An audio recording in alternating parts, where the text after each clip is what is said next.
안녕하세요, 여러분. 여러분도 이런 경험 있으신가요? 하루의 시작과 끝을 스마트폰과 함께하고 중요한 일은 미루고 정작 해야 할 일은 뒤로 한 채 끝없는 영상의 바다에 빠져본 적 있으신가요? 한번 시작하면 멈출 수 없고 멈추려 해도 불안한 그 기분. 저는 그렇게 살았습니다. 웹 디자이너로서의 꿈과 열정은 어디론가 사라지고 디지털 세상의 노예가 되어버린 채로요. 하지만 지금의 저는 완전히 달라졌습니다. 그 변화의 비밀은 바로 도파민 균형에 있었습니다. 이 작은 호르몬이 어떻게 제 삶을 지배했고 또 어떻게 제가 그 지배에서 벗어나 진정한 삶의 주인이 되었는지 오늘 제 이야기를 통해 들려드리려 합니다.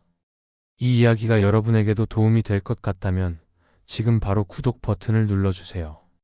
앞으로 도파민 균형을 찾는 더 많은 방법들을 함께 나누고 싶습니다. 좋아요 버튼도 눌러주시면 더 많은 분들에게 이 메시지가 전해질 수 있을 거예요. 자, 이제 제 이야기를 시작할게요. 나는 또 다시 밤을 샜다. 모니터 불빛이 어두운 방을 파랗게 물들이는 가운데 손가락은 기계적으로 스마트폰을 더듬었다. 짧은 영상들이 끝없이 스크롤되었다. 다음 영상, 또 다음 영상. 시간은 흘러갔지만 나는 멈출 수 없었다. 정신 차려, 윤재야. 내 이름은 김윤재. 32 웹 디자이너. 한때는 꿈이 있었다. 창의적인 작업으로 세상을 놀라게 하고 싶었다. 하지만 지금의 나는 영상 속 세상에 갇힌 채 실제 세상에서는 점점 멀어지고 있었다. 아침이 밝았다. 겨우 2시간 잠든 채로 출근했다. 회사에서도 마찬가지였다. 업무 중에도 틈만 나면 스마트폰을 들여다봤다. 잠깐의 쾌감을 위해. 하지만 그 쾌감은 순간이었고 곧 더 많은 자극이 필요했다. 윤재 씨, 프로젝트 진행은 어떻게 됐나요? 팀장님의 질문에 나는 당황했다. 마감일이 내일이었다. 하지만 내 작업 파일은 거의 비어 있었다. 또 밤을 새워야 했다. 그날 저녁, 오랜만에 대학 선배인 민호 형에게 연락이 왔다. 민호 형은 대학병원 내분비내과 의사였다. 윤재야, 얼굴이 너무 안 좋다. 무슨 일 있어? 카페에 앉아 민호 형 앞에서 나는 갑자기 울컥했다. 모든 것이 무너져 내리는 기분이었다. 나는 떨리는 목소리로 고백했다. 형, 나 뭔가에 중독된 것 같아. 스마트폰 쇼츠 영상 게임. 끊을 수가 없어. 밤새 이걸 보다가 일도 못하고 몸도 망가지고. 근데 이상하게 만족감은 없어. 계속 더 많이 보게 돼. 민호 형은 잠시 생각에 잠기더니 말했다. 도파민 불균형이구나. 도파민요? 쉽게 말하면 보상과 동기를 담당하는 호르몬이야. 이 도파민이 과도하게 분비되면 수용체가 줄어들어. 그러면 같은 자극에도 만족감이 줄어들고 더 강한 자극을 찾게 되는 거지. 그게 중독의 시작이야. 민호 형은 종이에 간단한 그림을 그리며 설명했다. 도파민의 정상적인 분비와 중독 상태의 차이, 그리고 도파민 수용체의 역할까지. 윤재야, 네가 지금 겪는 건 현대인의 흔한 문제야. 하지만 해결할 수 있어. 도파민 균형을 회복하는 3가지 단계를 알려줄게. 첫 번째는 자기 상태를 정확히 파악하는 것. 내가 어떤 대상에 중독되었는지 그 심각성을 인지하는 것이었다. 두 번째는 중독을 유발하는 트리거를 제거하는 것. 세 번째는 건강한 보상 체계를 만드는 것. 특히 중요한 건 트리거야. 네가 스마트폰을 보게 되는 상황이나 장소를 파악해봐. 그리고 그걸 피하는 거지. 민호 형은 내게 간단한 계획표를 작성해 주었다. 스마트폰 사용 시간 제한 앱을 설치하고 밤에는 스마트폰을 다른 방에 두고 자기로 했다. 또한 매일 아침 30분 조깅을 하고 주말에는 등산을 가기로 했다.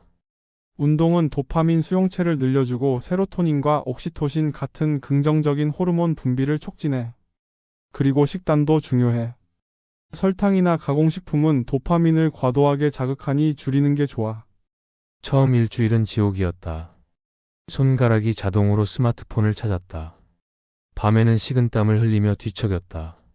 마치 금단 현상처럼 몸이 스마트폰을 갈망했다. 그러던 중 회사에서 큰 프로젝트가 들어왔다. 팀장님은 내게 중요한 역할을 맡겼다. 예전 같았으면 밤새워 일하다가 결국 스마트폰에 빠져 망치고 말았을 것이다. 하지만 이번에는 달랐다. 팀장님, 제가 이 프로젝트에 집중하고 싶습니다. 그런데 한 가지 부탁드릴 게 있어요. 제 업무 시간을 좀 조정해 주실 수 있을까요?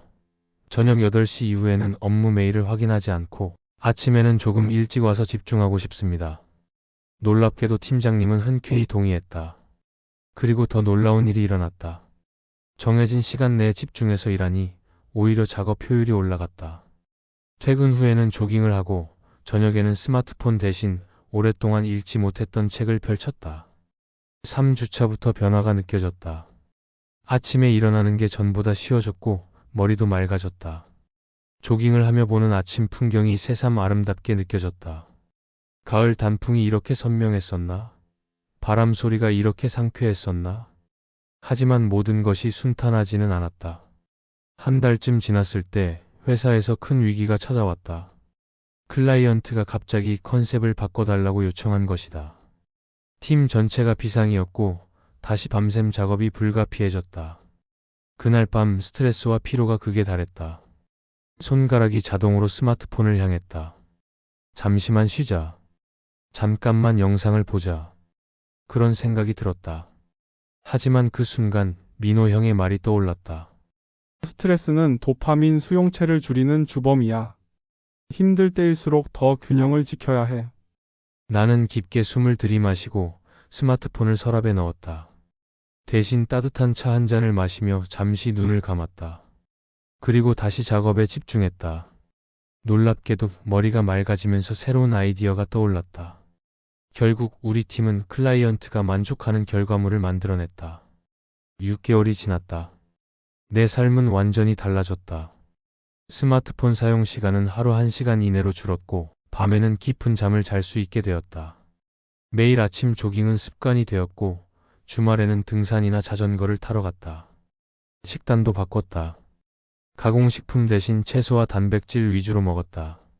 일도 달라졌다. 집중력이 높아지면서 작업 효율이 올라갔고 창의적인 아이디어가 자주 떠올랐다. 회사에서도 인정받아 팀장 제안을 받기도 했다. 오늘은 민호 형과 다시 그 카페에서 만났다. 윤재야, 정말 달라졌구나. 얼굴에 생기가 돌아왔어. 나는 웃으며 대답했다. 형 덕분이에요. 도파민 균형이 이렇게 중요한 줄 몰랐어요. 사실 도파민 자체는 나쁜 게 아니야. 우리 삶에 동기와 기쁨을 주는 소중한 호르몬이지. 문제는 균형이야. 형, 깨달은 게 있어요. 진짜 행복은 손쉬운 자극에 있지 않더라고요. 오히려 기다림과 노력, 그 과정에서 오는 거였어요. 예전에는 스마트폰 속 세상에만 갇혀 있었는데 이제는 실제 세상의 아름다움을 다시 보게 됐어요. 민호 형이 미소 지었다. 이제 나는 내 삶의 주인이 됐어요. 도파민이라는 호르몬에 휘둘리는 노예가 아니라. 물론 가끔은 유혹에 빠질 때도 있어요. 하지만 그럴 때마다 내가 어디서 왔고 어디로 가고 싶은지 생각해요. 그리고 다시 균형을 찾아가는 거죠. 카페를 나서며 봄 바람이 내 얼굴을 스쳤다. 그 느낌이 좋았다. 작고 소소한 기쁨이지만 그 어떤 디지털 자극보다 진실되게 느껴졌다. 이것이 진짜 행복이구나 생각했다. 도파민이라는 호르몬의 춤에 맞춰 살아가는 것이 아니라 내가 그 춤의 안무가가 되는 것. 그것이 내가 찾은 삶의 비밀이었다. 나는 봄 바람을 맞으며 걸었다. 이제는 스마트폰 속 세상이 아닌 실제 세상의 아름다움을 느낄 수 있게 된 내가 자랑스러웠다.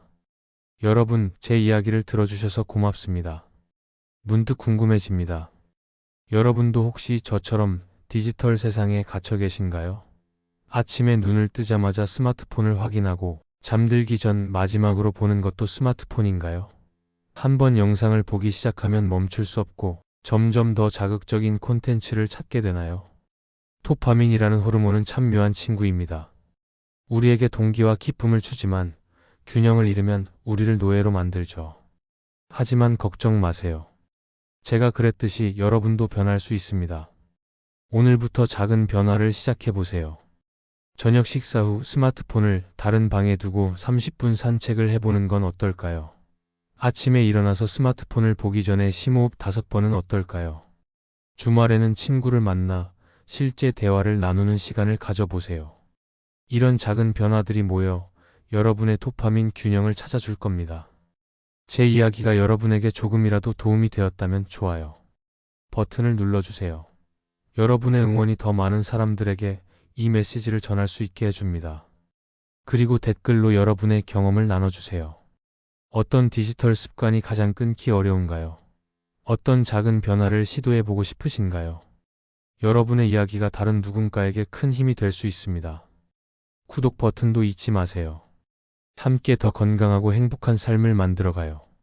도파민의 춤에 휘둘리지 말고 그 춤의 안무가가 되세요. 진정한 행복은 스크린 너머가 아닌 바로 여러분 곁에 있습니다. 오늘도 균형 있는 하루 보내세요. 감사합니다.